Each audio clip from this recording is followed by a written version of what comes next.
Baby blues from days gone by.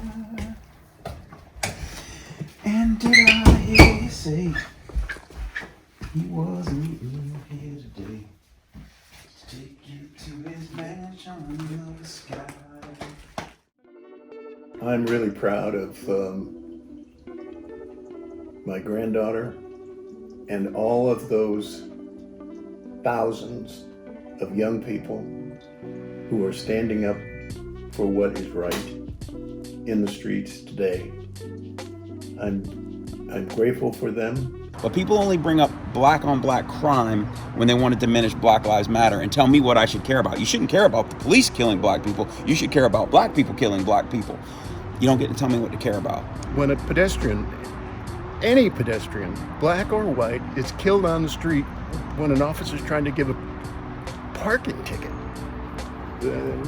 we need to change something. A good friend of mine said the woke have to make room for the waking. And there's this whole kind of chest puffing about, well, I've been doing it since this, or I believed in it since that, and that's great. And it's great if you have bona fides and everything, but let's start today. And if somebody just wakes up today, let's celebrate. Let's join the party. Don't create a separate party. Let's make a big thing. Let's make a big tent that everybody can get under. It was a matter of life or death.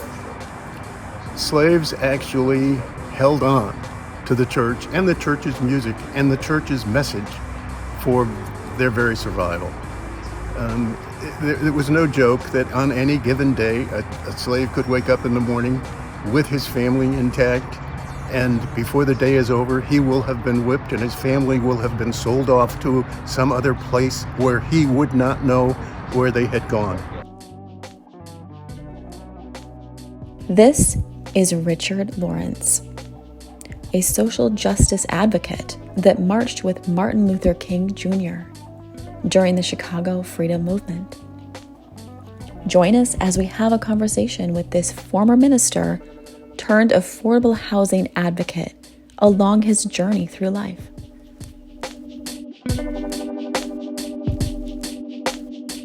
Chicago has had a long history of problems with gangs and with murders, very high incidence of murder in Chicago. This isn't new, and it isn't related to the current demonstrations on police violence. The issue, though, has been around for a heck of a long time, because in 1968 in Chicago, I marched, set up a number of demonstrations because a white police officer shot and killed a guy, black, trying to give him a traffic ticket. Now, by any measure, you kill somebody trying to give them a traffic ticket, you've done a lousy job. There's little to excuse that. He tried to explain it by saying the guy had a gun. Well, the guy did not have a gun. They did not find a gun. There was no investigation. There was no uproar. Everybody seemed to think, well, that's the way things go. And they'd expected little more than that. I expected more than that, and ended up in jail for 10 days because we went to that police officer's house and we tried to tell him, listen, you're a part of this. We want to sit on the sidewalk and pray with you that you can face the significance of what you've done. Well, as soon as we rang the doorbell of that police officer's house, the police officers came out from everywhere. And as I say, I was arrested. Could have paid a bail, but I wouldn't. Mm-hmm. There's a principle involved here that something serious has been done when a pedestrian, any pedestrian, black or white, is killed on the street when an officer's trying to give a parking ticket. We need to change something.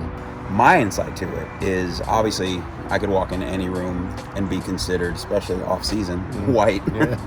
And then I hear a lot of things that people don't necessarily say in mixed company and everything like that, and people tell you who they are. People try, and if you just listen, they'll tell you who they are. They will. And I'm heartened that most people are good people Yes, they are. who mean and do the right thing and everything, but unfortunately there's still enough, and unfortunately enough with power and enough with authority and enough with resources that they stymie and stifle some of the movement, some of the progress that people can make, and take away some of the opportunities. And not take them away, but diminish them. They kind of shift the opportunities. Make them hard sometimes, to get. consciously, sometimes unconsciously. Well, there's a sense in which the church was a lifesaver for me. I grew up in a little town in Massachusetts called Ballardvale. There were no other black families in Ballardvale. And there were 2 churches. One congregational, which this church is congregational, and a Methodist church. And I was really moved by a young minister from Boston Theological Seminary who pastored the Methodist church. And then when he organized a baseball team, it was all over. I joined the Methodists and played baseball and sang in the choir and followed this guy around, and he, more than any other single person, sort of directed me toward the ministry in the Methodist Church, which is a long story and a tough tale to tell. But slowly but surely, as I worked in the church, I first appreciated the fact that church is in business to really spend full time caring for other people. And my definition of caring for other people included being willing to take on the tough issues. And the church is not good at that. The church is trying to build a constituency. And the more things you can do that people agree with, the better off you are. So this church and its pastor really do a ministry of social justice. They don't simply, emphasize and merely exclusively emphasize the things that hold us together. They work on the things that are really difficult, like police violence. And my sister was the first of the family to take up a membership here. I was then still living in Chicago. I'd come out and visit. She introduced me to the church, and when we moved out here in 1998, I checked in at the church, and they very warmly included me as a part of the ministry and as a part of the membership. So the church has been a critically important part of my life. It kind of instilled an uninterruptible desire to do the right thing and to stand for good things whenever given a choice of ignoring or embracing, or sometimes obviously confronting. And I've often grown up super proud, of course, the pictures and the history and the stories and the things like that, but I was always kind of lost because they had a mission. They had things specifically to fight for. They had to get the right to vote. They had to sit anywhere on a bus, share water fountains, share counters, and specific goals. And we're going to protest. We're going to get signatures. We're going to march. We're going to do this until we've reached this goal. And then you can celebrate. You can say, now we can vote. Now we've eliminated redlining. Now whatever the policy was, or whatever there was a goal. And then there was this long period of vague progress and vague goals and invisible ceilings and invisible obstacles and things like that, which made it certainly more difficult to celebrate, to achieve, to check a list, but certainly as important, if not more important, to confront and to deal with the stuff daily. And when you have that, and you kind of force your friends and force your family and force yourself to think about things in different ways and to challenge and to change convention, it's kind of, I hate to call it a burden, but well, it's just a part of me. It's just a part of me that I can't see injustice without speaking up. And I know that sounds kind of cartoony and superhero-y or whatever, but it's just difficult to not say something when you see something. And that's probably the biggest thing is just standing up for the people who can't necessarily stand up for themselves, and the people who don't have the same voice and the same power, things like that. Just to stand up for them, and to, and then racial awareness. I think a lot of people, I think the misconception is if we don't see color, that everything will be okay. And I don't see black and white, I don't see Asian or Hispanic, or I don't see any of these things, and that's not the answer. The answer is to see it and be aware of it, and to be aware of the burdens and the challenges and the differences in the heritage and the history as much as you can. You don't have to memorize every bit of everybody's culture, but you should certainly have a healthy curiosity about it. You should certainly have a healthy respect for it, and you should certainly try and squash things that put it in a box and limit it, and then let everyone out of their box, let everyone out of their limitations, and try and provide opportunities and at least an equal footing for everyone to do things like that. That's kind of been, both my mom and dad put that in me years. I can't remember a time not being part of a crusade or an election or a cause or something. I remember stuffing envelopes at 6 years old, passing them out and having friends over and stuff like that. Yeah, I grew up in an all-black neighborhood, and I was the white kid, even though I was, the half-black kid. But that's where I was comfortable growing up, and that's where I'm comfortable now. I find an odd comfort around old black people, because they were the parents, and they were the aunts and uncles, they were the big brothers, they were, the people in the neighborhood who took care of us and who raised us and who taught us stuff. So when I see a group of black people, it's comforting rather than threatening.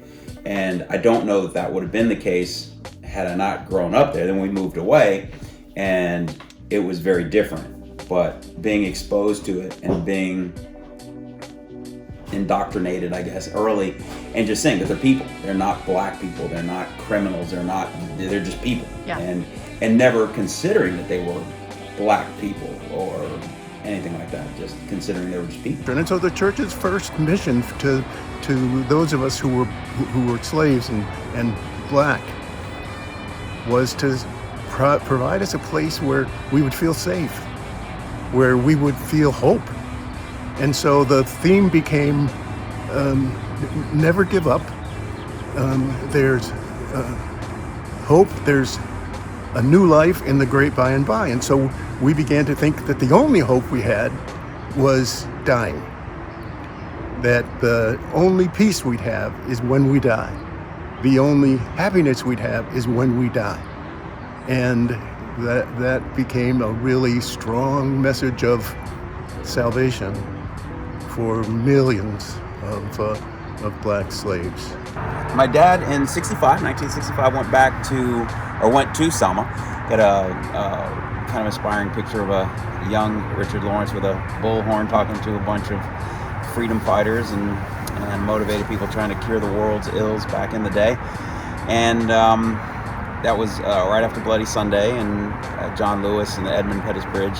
And it was obviously a turning point in history, but we also, my dad being there, he wanted to go back for the 50th anniversary.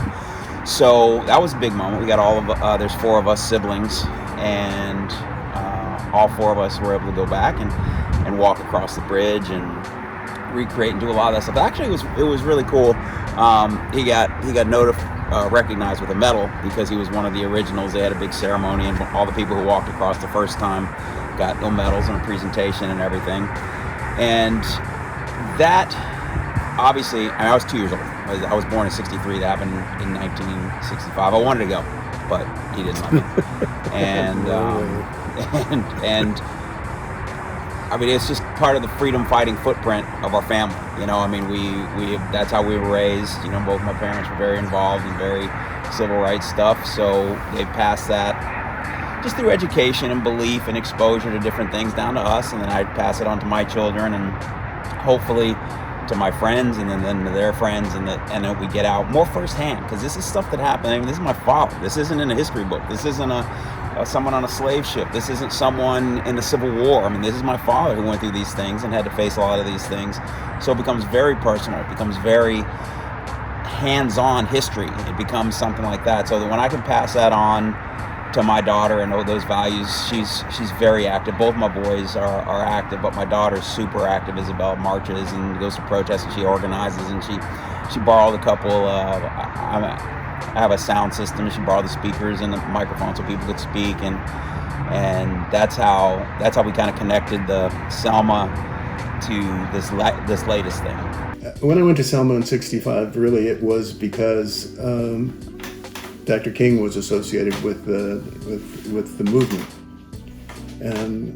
and I obviously came to really admire him. And as his story became known, I became more and more enthralled. So when then he decided to move to Chicago, and he lived in Chicago for a year, and when I was still living there, he moved to the west side. I lived on the south side, because of open housing. And he had a summer of open housing marches, which were the most violent open house demonstrations you could imagine. Tell me what open house means. It means when a home went on the market, it was not restricted to sale to another white person. And the neighborhoods in Chicago, when, because of that restriction, were severely segregated. And so to open the housing markets to blacks required an incredible amount of pressure. And whites responded to that pressure. I don't think I can describe accurately what it's like to be in a march with Dr. King and have National Guardsmen with their rifles and bayonets on the end of their rifles, holding off folks who wanted to get to you. So you're saying the white folks would These are white folks who were opposing open housing. And they'd throw rocks and bottles and all kind of stuff. Dr. King was struck any number of times in those marches. And I never got hit. I don't exactly know what magic I carried with me, but I was lucky. And then when he moved to Chicago, the organizations that were active became part of the Council for Community Organizations that, with the Southern Christian Leadership Conference of Dr. King, became the Chicago Freedom Movement. So we would sit with Dr. King in meetings for what the next march was going to be, what the strategy was going to be, what we should be aware of. And I was independently of Dr. King working on a group called the Englewood Action Committee, which was the organization that I represented in the Council of Community Organization. So we got to know each other. And we had been working on an urban renewal project.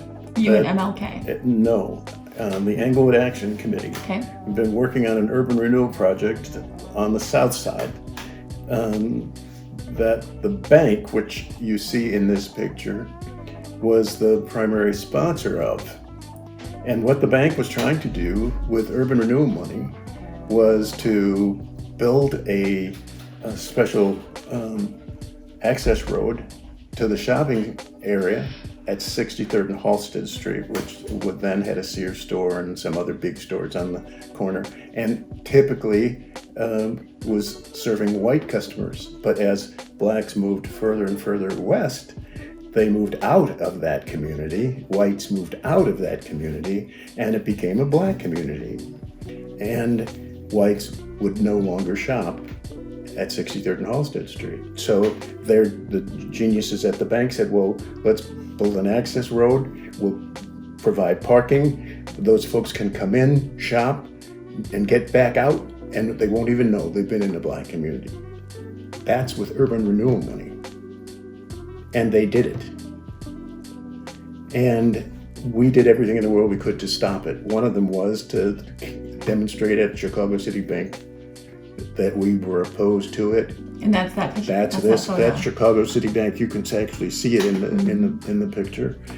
And with a group of ministers, and we all pulled our money out of the banks. Some of them were church accounts, some of them were personal accounts. And the day that we were scheduled to go, we got news all of a sudden that Dr. King was going to join us. And so I say, quite proudly, I not only marched with Dr. King marched with me. And that was our march. And he joined us, and one of his staff, the guy here named James Orange, suggested we burn a bank book. So we did, and the photographer from the Chicago Daily Defender, which is a black paper in Chicago, took that picture. And I was able to get him to send me a copy, and of course, treasure it. It's the most meaningful symbol of my participation in a really, really good. Dr. King motivated hundreds of thousands of folks to stand up on their feet and risk their lives for the right to vote and the right to buy a house. In Chicago in those days, a black person couldn't get a mortgage loan at a bank. They had to buy their houses on land contracts from the current owners. We're trying to put an end to that. Mm-hmm. And Dr. King had inspired me, and then he goes overboard and comes to a march on the South Side, walks with me, and burns a bank book with me, and tells me that you're okay, Reverend Lawrence. You're okay. Well, my dad could tell you the whole story, but for us, for those of you who've never opened a history book, the guy in the middle is Martin Luther King. James Orange is another instrumental person. What about the guy on the right there? And this guy, I don't know, some guy. No, this is my dad. And it's obviously being in a picture with Martin Luther King is pretty special. It's pretty spectacular. And then the movement, they were burning bank books at a bank who wouldn't hire or promote black people, despite the fact that most of their clients and people who had money in the bank were black, and the community they served was black, but they wouldn't hire and promote black people. And again, this picture is just kind of like, oh yeah, well you think you're part of the movement? BAM! This is my dad, Martin Luther King. What now? The Student Nonviolent Coordinating Committee was a partner with Dr. King's organization on efforts to register blacks to vote. And there were any number of districts in the South where blacks of voting age outnumbered whites. And as a result, whites made it impossible for blacks to register. Because if they voted, they could obviously elect somebody of their choosing, whether it was black or white. And a speaker from the Student Nonviolent Coordinating Committee was making the rounds to invite folks to come to Selma. And the way he put it was, they might beat the crap out of us, but when there are white folks in the demonstration, they're a lot more thoughtful about it. It doesn't say they won't do it, but they're a lot more thoughtful about it. And he just made a pressing case, which who has to make a pressing case about the fact that there are folks down south who can't vote. These are supposed to be U.S. citizens. How come they can't vote? I want to put a stop to that. They should obviously be able to vote. And Selma was one of those places where the youth in that town, as was shown in the first march on Bloody Sunday, really were leading the way these were Selma folks who were on their feet, showing how much they wanted to change the situation that prevented them from voting. And Dr. King invited ministers in particular and anybody else to come to Selma and stand with the the blacks who wanted to register to vote in Selma, and march from Selma to Montgomery. It was 5 days. I really wanted to march, and we had a little bit of a tussle after we had arrived there because they put you in different work teams, and they wanted to put me in a work team that would clean up the cow pastures where we were going to be sleeping, I didn't like that very much. So we all agreed that we would at least march the first leg, and then we'd go to our campsite. So I did clean up some cow pastures, and every night we had a rally, and Harry Belafonte, Joan Baez, Pete Seeger, a number of the old folk legends put on a show. And then we went to bed and get up and marched the next day. We didn't march because we had to take a car to the next place and be ready when the marchers got there. We finally got to outskirts of Montgomery, and we all again marched from that last campsite to downtown Montgomery. And Dr. King addressed the crowd. The crowd was so huge that the main street, in which I had forgotten the name of it, was packed. Couldn't get on that. I was around the corner, but the sound system was wonderful, and I heard the speech easily and clearly. And then we had to get back to Selma. I had brought my Volkswagen from Chicago, and I'd driven some students with me, and I got them found them all. We got back in the Volkswagen bus and went back to Selma, and on the way, we were stopped by a state trooper. Now, ordinarily, maybe not right now, but ordinarily you'd think, so you're stopped by a state trooper, so what? Mm-hmm. In Alabama, in the middle of the tension of a march like that, you didn't want to be stopped by anybody, and the state trooper was not an exception.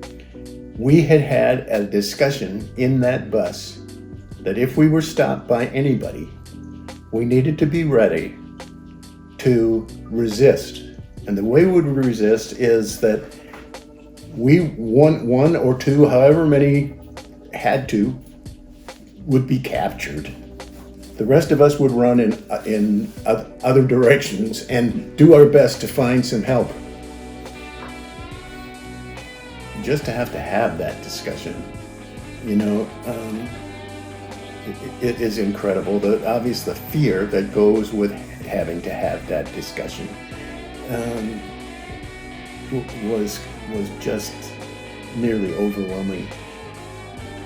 Well, the trooper didn't want anything except to tell us that there had been a shooting on the highway, and a woman, her name is Viola Liuzzo, she was from Detroit, was shot and killed. And they wanted to be sure we didn't stop for anybody else again on the road, that we should get back to Selma as quickly as possible. Well, we took that advice and we got back to Selma. We slept there that night, but the next day we got back in the bus and headed back for Chicago. That suggests, how terrifying on the one hand and how exhilarating on the other hand that trip was. And it was the students who said, after our rally in Chicago, we must go to Selma. And it was just the no questions asked part of that led us to then fill the Volkswagen bus with some food, which they asked you to bring food supplies for the folks who were marching. And put a mattress over those, and students sat on the mattress for the trip there and back. It was an awful final moment, when we found out that a mother from Detroit who had been ferrying, marchers back and forth from Montgomery to Selma had been killed. And the story ends really pretty amazingly, because in the car where the shooter was also an FBI agent. And because of that, there was a conviction of the shooter. And I'm not sure what the sentence was, but I knew that the FBI had infiltrated any number of the Freedom Marchers' rallies and meetings and sort of had their ears open. And I managed to form a pretty fat file with the Justice Department because they were watching me. So I didn't think friendly thoughts about the FBI until I heard this story. And then I thought at least they can do some good when they're not really doing good. I don't think FBI ought to be snooping on activist activities. The assumption is that those then have no good intent. I haven't been in one that didn't have good intent. And I'm surprised that if the FBI was in very many, they would have found out that there weren't very many that ever had any evil intent. But I'm not so sure that their inclination about us who are demonstrating even allowed them to hear the positive nature of what we were trying to do. It's super ironic that when I was living in South Carolina after growing up in Chicago, people would always say things like, well, you're not that kind of black, or you're not really black, or this and that. And when people found out and they'd want to brush black people with exceptions as being good or articulate or intelligent or educated or different things. And then now we're at the exact opposite of white people, many of them being characterized as racist, many of them being characterized as being on the wrong side of history. And the police in particular, who have an incredibly difficult job, a split-second decision, lots of training, you can't always prepare for it. And some of them come down and make bad decisions. Some of it's because of bad training, some of it's because of bad people. And unfortunately, that taints everything that the police department does. And when you commit a crime or an atrocity or overstep your bounds or do something wrong, and you're doing something right 99 times out of 100, you don't get credit for doing the right thing 99 times. You get punished for doing the wrong thing. And it's the same with crime. You go to work, you get up every day, you go to work and don't rob a bank, you don't get in trouble. The day you rob a bank, you get in trouble and you get held accountable. And unfortunately, I think police are in the position, oftentimes depending on demographics, that they will assume the worst of a certain population, a certain demographic, and then the ones who act on that assumption stain everyone else. Just like at the protest. When you go to a protest, the one in Santee, my daughter's been to several, I didn't see a single cross word from anyone, not one.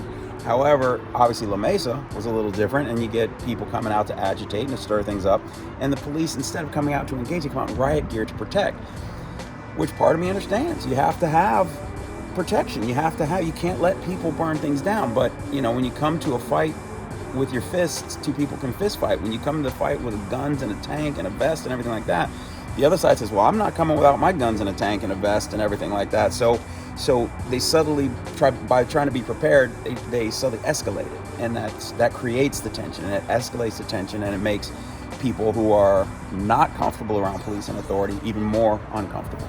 It's a very difficult and wide-ranging argument to articulate, because look at the numbers. The numbers don't lie, and the numbers are most incidents between police and all people of all color go without incident. They go without problem. They go without anything like that. The numbers are dramatically that an incident's going to happen. It's going to go relatively by the book, and everything's going to happen the way it should.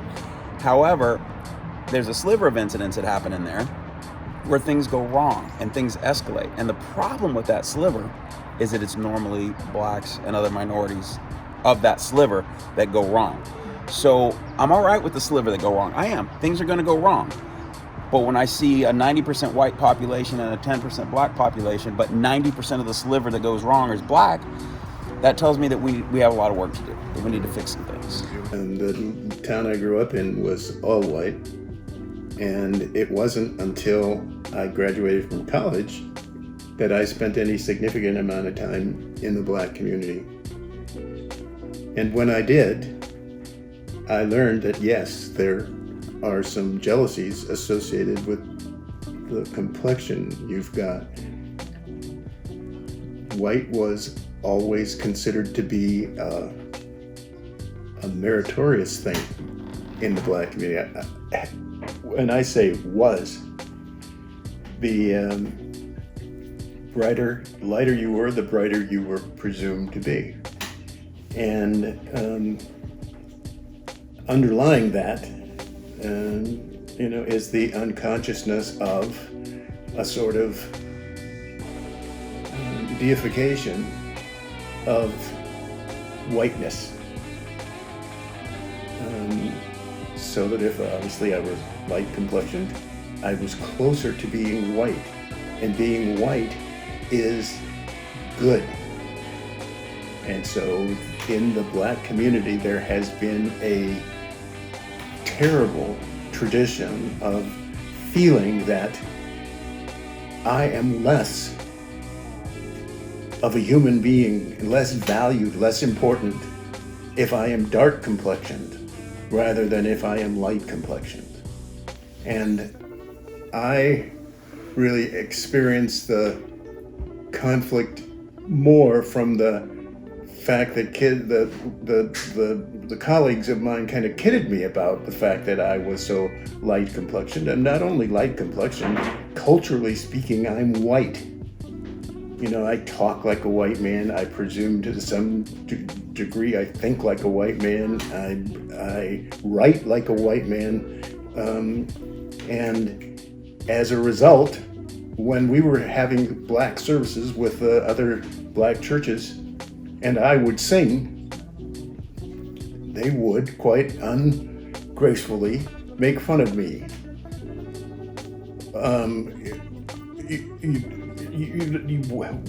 What happened to your soul? What happened to you?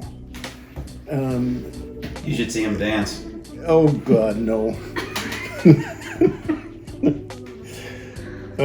So yes, it is a very, very strong and very, very negative power in the black culture, and we haven't gotten over it. We still have to do an enormous job of getting blacks to shop in stores that are owned by blacks, to buy products that are produced by blacks. There is still an underground sense that if it's black, it's inferior. It's not up to snuff. I was asked by my mother to play a role that in her mind was the most important thing I could do, which is to live a life as a good person so that my model as a black person really helped to move the black cause forward. So white was always on my mind. I did as a kid ask my sister when I had hair to straighten it, and then I'd wear a sock, nylon cap overnight, because otherwise it would get all ruffled. And I'd take myself to church the next day and think I was really a knockout. Oh. It was it was a sorry situation in a way. I mean, I believe my mother, that it was our responsibility as blacks to prove to whites that we were good, acceptable human beings. And I think today we're seeing that I'm not the only one who's sick of it. There are lots and lots of others who are saying, I'm tired of trying to prove to whites that I'm a decent human being. Enough is enough. We have come a long way, and that accomplishment needs to be recognized. And the freedom that comes with being a human being means there are those days when I'm in a good mood. I might even try to tell a joke, which everybody knows is something I shouldn't try to do. It's like dancing. I'm really feeling good, but then there are days when I'm not feeling good, and I have the right to both of those experiences. Without being judged. And I need to be accepted as a human being, whether I'm in a good mood or a bad mood. And I unfortunately took it to mean I had to be good all the time, which generally meant I had to keep my mouth shut. I encountered a guy in Michigan on a vacation with my college friend who came to greet us, and his announcement was he was really, really feeling good today. He just finished a book, the best book he'd ever seen, proving that apes were superior to Negroes. Well, nothing I had learned up to that point taught me what I should do about that. And so I fell into the pattern of not saying anything. And my roommate didn't say anything to his father. And so that went by the board. It's an age now where there are very few folks who, in a situation like that, are going to keep their mouth shut. I do believe that most of us are going to say, what in the world are you talking about? Are you crazy? And that's a reality we have to live with today. And I didn't enjoy that. And nobody would date me when I was a kid. I had my first actual date when I was 20-some years old. And my campus minister that I was then visiting with had set it up for me, because I was so bashful I wouldn't ask anybody. Now, the folks had said no so often, and the environment still, remember through college, I was in an all-white environment. So every time I met somebody who was female in particular, it was a major encounter. And there was some kind of direct connection to their parents, because every time I turned around, they asked their parents if it was okay if they went out with me. And more often than not, their parents said, hell no, what do you want to go out with a black man for? Yeah. And so it was a tough time. I was trying to be gracious. I was trying to be a model. And I was being stepped on. And the anger that I felt about that was subdued. I think basically it was an incredibly unhealthy time. Mm-hmm. And Black Power, which I mentioned earlier, came to me as a liberating force. You know, I came to like what I thought and what I wanted and what I wanted to be, and I expressed it and I chased it, and to a certain extent I reached it. So when you were growing up, did you watch a lot of TV and listen to radio? Like, who did you look up to? Or did you not look up to anybody? If there was no person that looked like you, what would you do? First of all, I'm one of 15 kids. And I really did look up to my brothers and sisters. And they were phenomenal models. All 5 of my oldest brothers were in the Second World War. When they came back, I was about 12 years old. Just about the time I could make a really serious relationship with them, get to know them. And they came back from the war thinking that they wanted to have a relationship, but it wasn't with their brother. They wanted to have a relationship that would lead them to the aisle. And so I didn't get to know my older brothers very well, but all of them came back from the war saying the same thing. And that it's hell to fight for a country when you see your fellow GIs treating German prisoners of war better than they treat them. And it's been no surprise that after both the First World War and the Second World War, there were a number of race riots in this country. And because soldiers were mad. They had gone off, they had made the sacrifice, which was supposed to be really respected, widely respected, deeply respected by everybody, and they couldn't even get respect while they were serving as soldiers for the United States.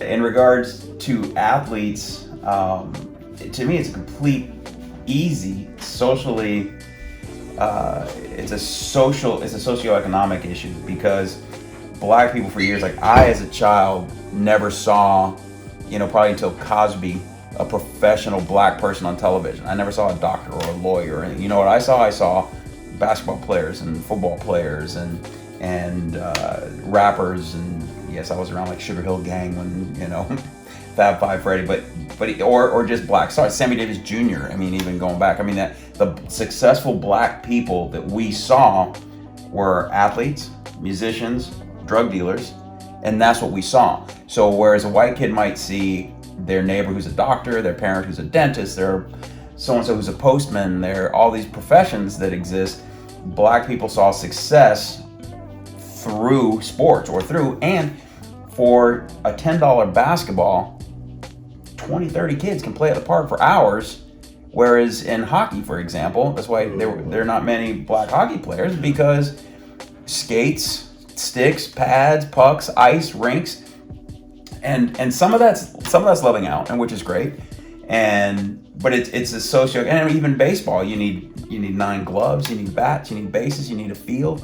With football, you need grass and a ball. That's why, in basketball, you need a court, which they have them at public parks everywhere, and a ball, and everybody can play. And if you wanted to play, you had to be good. The people, you win, you keep playing. You lose, you stop and have to wait your turn again.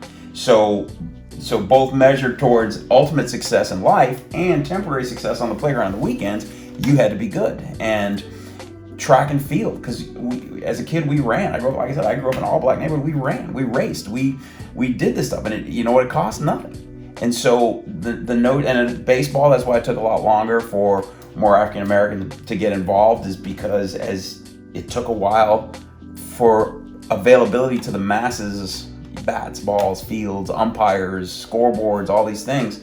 Whereas football and basketball were ahead because you didn't need all the socioeconomic infrastructure. You just needed a hoop and a ball, or you needed a football and a field, some grass. So that combined with the lack of role models, nobody said, hey, I'm going to be a doctor like Mr. Jones, or I'm going to be, whatever, because we never saw that. What we saw was, reasonably professional, successful, maybe construction, maybe, more labor-intensive jobs. And we had one guy in our neighborhood who was a musician, and he was great. Oscar Lindsay Trio, shout out. And, but that's what we saw. So Mr. Lindsay was super successful because he was a musician. And that was all, we didn't see the preponderance of doctors, lawyers, and store managers, retail executives, corporate, whatever, the accountants. We never saw any of that.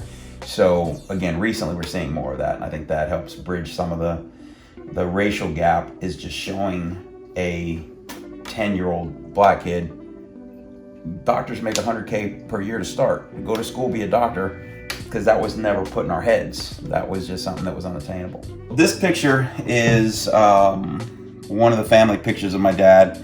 He's 10 here, of 15 with my grandfather and my grandmother. That's the best picture we have. He died very young, one of my dad's brothers. He's one of 15. And when people say your dad doesn't look black, you know, this is the color spectrum of his 15, him and 14 siblings, but the 15 kids.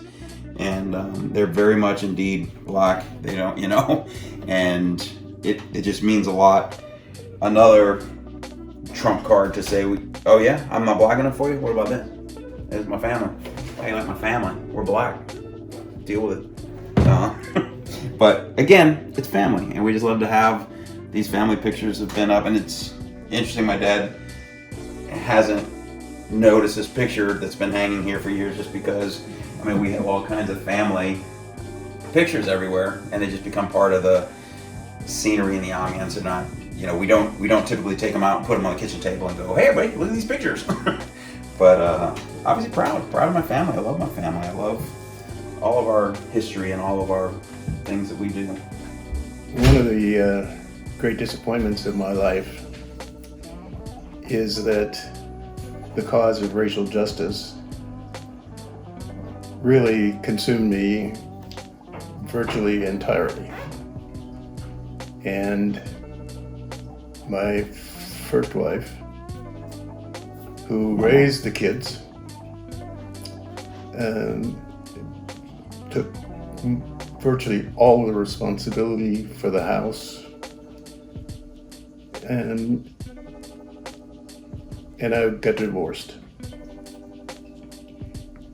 And we got divorced because there was a really painful transition in the civil rights movement from a total commitment to integration and was replaced by an assumption about black power. And black is beautiful. And say it loud. Say it loud. I'm black and I'm proud. There, and living through that in an intimate relationship proved enormously difficult. And I am sad to this day that I was not able to persevere and adapt and do whatever needed to be done. We tried hard to save the marriage and we couldn't do it. It came at a really, really bad time for Tony, who was just, I think, about 16. And which time? The first separation. No, the first separation. I was like 12. We were still in Chicago. Yeah. I was thinking of the time from South Carolina, actually, which was sort of the last. The first one was in Chicago. Chicago, yes. It was really tough, and I am just so deeply grateful that my kids, despite the pain of that divorce, have always been generously loving and supportive of both of us.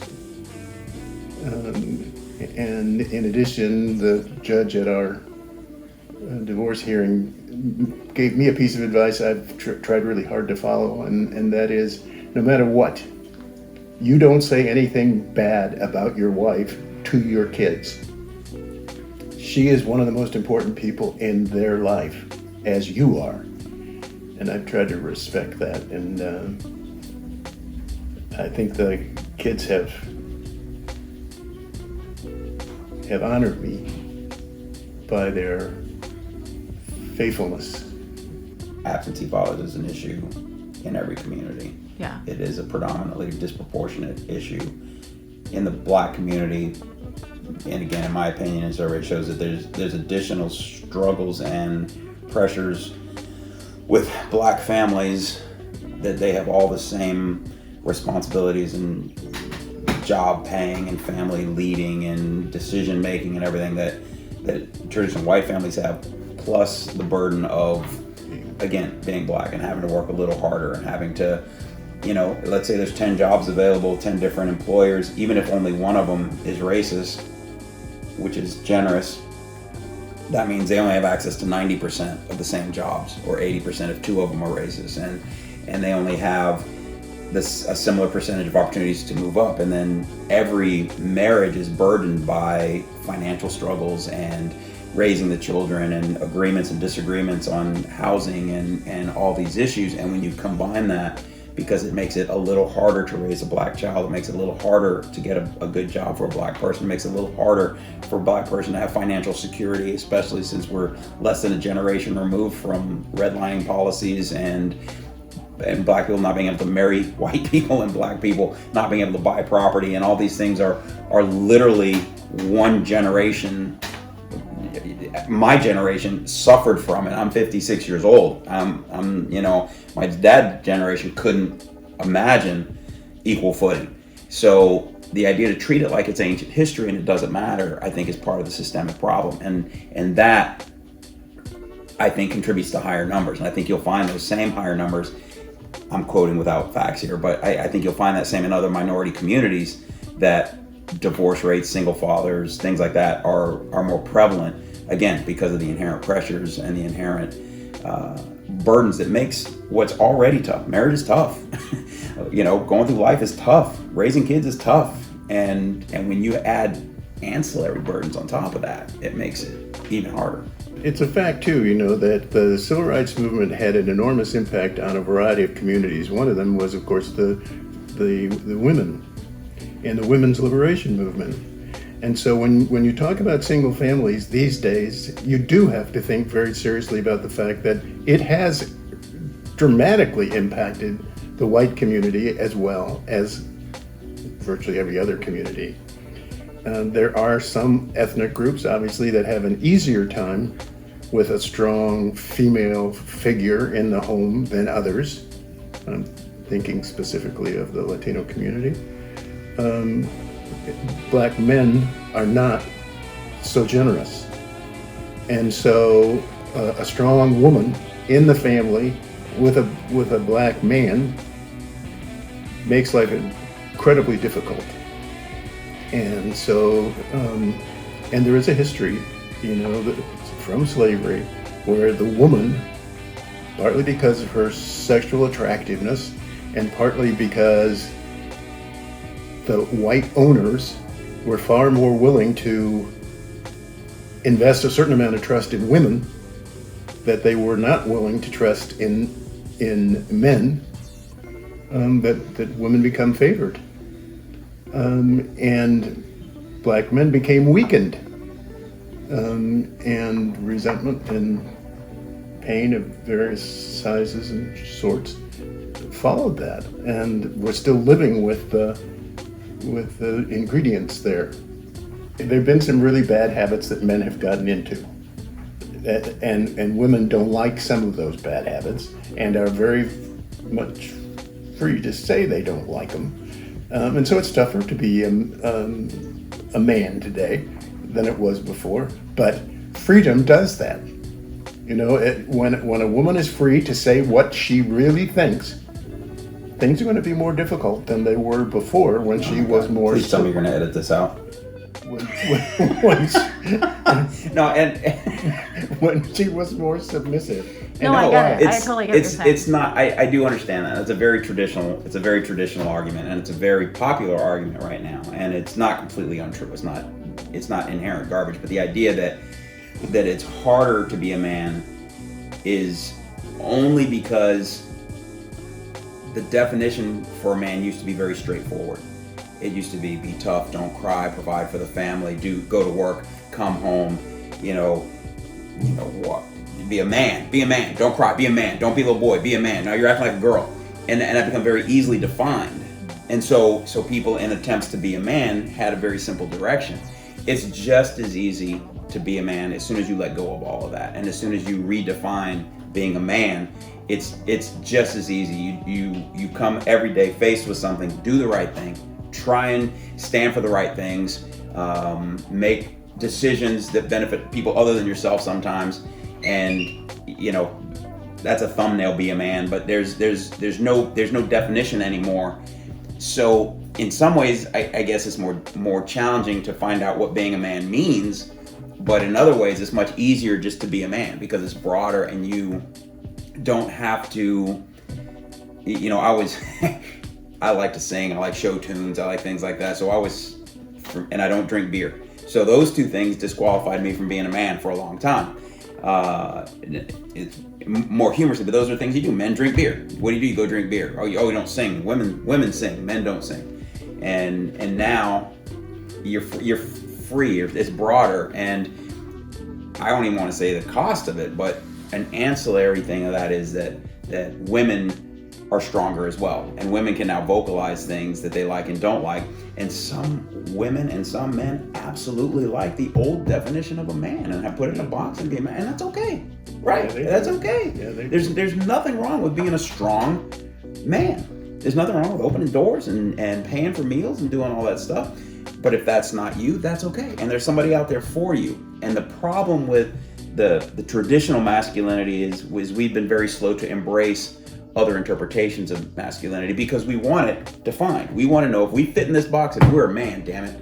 And if we don't fit in this box, well, you're less than a man because I'm in this box. And all the men, we're in the box. All you outside, not men. And that makes it easy. And it's just different. It's not, again, if you just worry about yourself, open doors, pay your bills, pay the check, do whatever, great. But once you cross over into judging other men and their shortcomings to fit in your box, to me, that makes you a lot less of a man and more of a coward or a bully or dumb, who just can't think outside of his box. And, I like to think the traditional roles of men are still important. Racism was something we stumbled on years ago. Actually, there's a picture I can show you of our wedding. Grab it, actually. Okay, and it's here, and this was not obviously the first time I wore it, and it's not a picture, but it's a picture. Hold it for you, actually. It's a picture of our right before our wedding. I may be sampling cake, or my wife made me often feed her. But I'm wearing the racism hat there, and that was 1995. So, I don't want anybody to think, hey, Johnny come lately, jump on this. It's always been a part of my kind of comfort wear. Indeed. And we're trying to bring back an attempt to erase racism and create some statement clothing and coffee mugs or different things. It's in its embryonic stage right now, but it's just the whole idea. And just wearing it, I can't tell you how many compliments and things I get on it every time I wear it. It's really, really impressive and really joy-bringing when people say, hey, I love your hat. Thanks. My advice is keep at it. Keep walking. It's very peculiar. In a democracy, we think somehow somebody else is going to take care of keeping things straight. Well, nobody else is.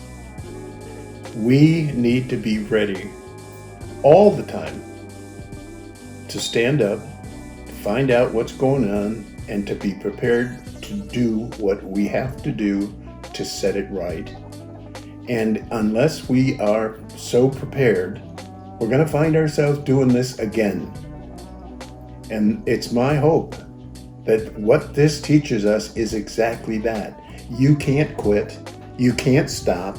You can't go to sleep. You can't give up. You've got to stay out there fighting and making it clear that you will stand up for the things you know to be wrong. Not just today, but any day they occur. So let's do it right. Let's really make this a march for justice. Let's really be sure that this country can hold its head up as a country that leads the world in doing what is just for all of its citizens. But what action items can you think of that would get you to that point for change? There isn't a single item. Okay.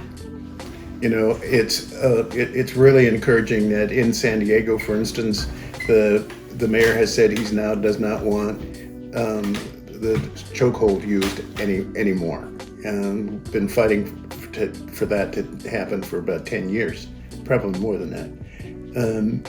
He's also said he wants a strong citizens review board. We've been fighting for that for years. It was something that was impossible. We just couldn't do it. Well, we can do it now. Let's do it. We are looking at how we use the money that funds police and police services. What police services do we want? We certainly don't want police killing people. That's absolutely forbidden. A policeman's job is to recover someone that has possibly committed a crime and assure that they are available for court, that the judge and the jury get a chance to listen to that person's story and decide guilt or innocence and what the punishment's going to be if in fact it's guilt. But at no time should a police officer take it upon himself. I said no time, and maybe there are times when incidents occur when a police officer's life is really uncertain. But ideally, at no time should a police officer have to use his weapon and kill a citizen. How we get there is the hard work. It's the details. It's why we can't sit down. It's why we can't go to sleep. This isn't finished by demonstrations. This is finished when we sit and consult and agree and establish an atmosphere of justice for all. There is a consciousness that the things we say are heroes have a real impact on the culture. So that when you wave the Confederate flag at the racetrack, you're saying somehow at least hinting somehow that the past associated with that flag, which includes slavery and a civil war, are somehow okay. Well, they're not okay. And we need to think, always need to think, about who our heroes are. There are no perfect human beings, and so in one way, there might not be any statues, and that would not be bad. But there are some folks who have done some good things, and maybe we want to put up a statue. But if there is any question about it, then in my judgment, that statue should come down. It's a discussion we ought to have. It's disappointing as hell to me when I went to the Harvard Business School and I said, how would you calculate the impact that slavery had on the U.S. ability to become economically dominant in the country? Could we measure that impact in dollars? Obviously, what I was trying to get at was a dollar amount that we then would set as a mark for reparations. But no, they've never even looked at it. They've never even thought about it. So reparations is a serious issue. You don't treat a group of people the way we have treated blacks in this country without facing the fact that cost something. Oh, yes. More than money. More than money. And unless you face the cost directly, one of the great things about South Africa was the commission that required the supporters of apartheid to face directly charges of what they had done. Well, we're not in the same era these days, but we need to face exactly what we have done, and we need to make up for it. We need to face the cost. We need to face up to the fact that there was a cost to the history of slavery that this country perpetuated. I'm saying we have to face up to it. That, to me, is what the foundation of reparations is all about. The issue of how we make reparations is wide open as far as I'm concerned. I am not looking for a handout. Mm-hmm. You know, there is, when you say justice, we sometimes really get our heads screwed up. There are 3 levels of justice that I'm concerned about. Distributive justice, which is really simple. Kids know how to do it. You got a bag of candy and there you got 6 friends, one for you, one for you, one for you, one for you, one for you. So when you look at the society, then where distributive justice exists, that should be the result. The kids would all end up with the same number of candies in their bag. That's one level of justice. Then there's restorative justice. Okay, I'm not going to give you any of my candy. Period. I'm not going to do it because you're black and you don't deserve to have any candy. So then I have to make up for, restore somehow the damage I have done to that individual or that group of people. That's the end result that we're looking for.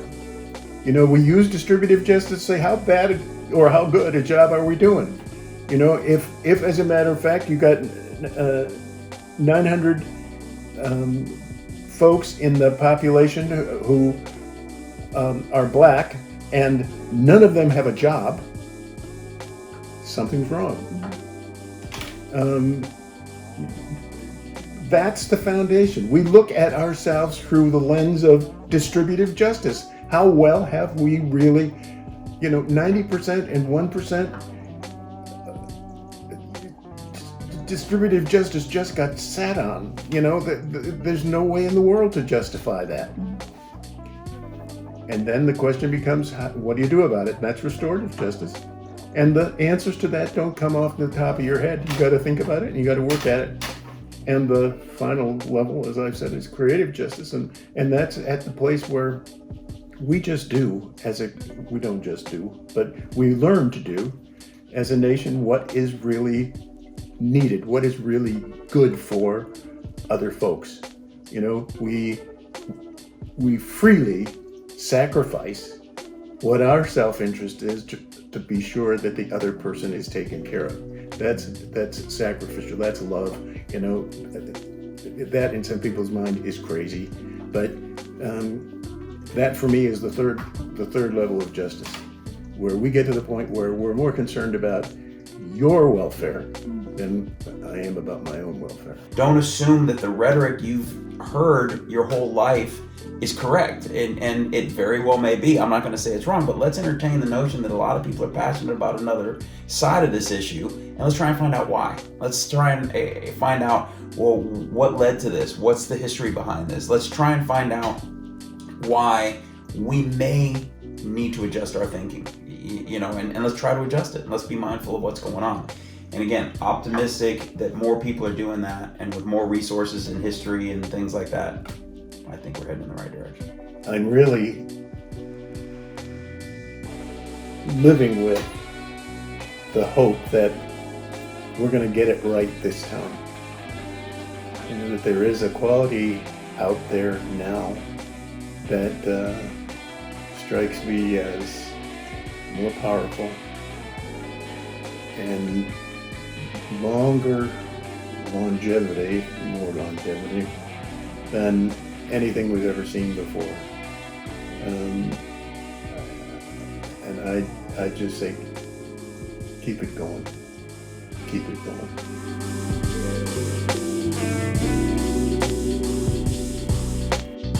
Stop the hate.